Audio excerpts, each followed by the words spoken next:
بسم اللہ الرحمن الرحیم۔ السلام علیکم دوستو، حضرت شاہ غلام علی دہلوی رحمۃ اللہ علیہ فرماتے ہیں، حق نفس غذا کا فرائض و سنن کی طاقت کے مقدار ہونا ضروری ہے تاکہ رضائے نفس حاصل ہو۔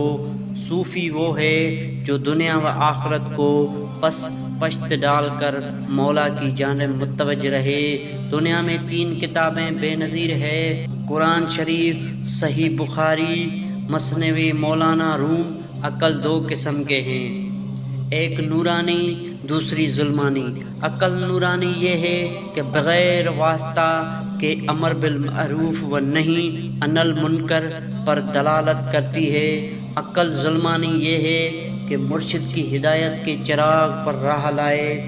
دنیا کی محبت ہر گناہ کا سر ہے اور گناہوں کا سر کفر ہے۔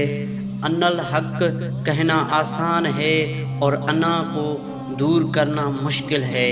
فقیر کے 4 حروف ہے، فے، فاقہ، کاف، قناعت، یہ یاد الہی، رے ریاضت الہی۔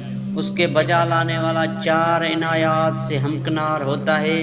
4 باتیں رسوائی کا باعث ہے، فصیحت قہر الہی، یاس رسوائی، لقمہ شک زیادتی ظلم کا نشان ہے۔ درویشوں کی بھوک والی رات شب معراج کے ماند ہوتی ہے۔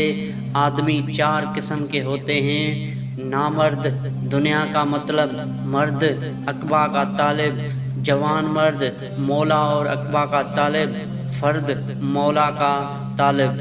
دوستو، اگر ویڈیو اچھی لگے تو لائک شیئر ضرور کر دیجیے گا، ساتھ ہی چینل کو سبسکرائب کر دیجیے گا۔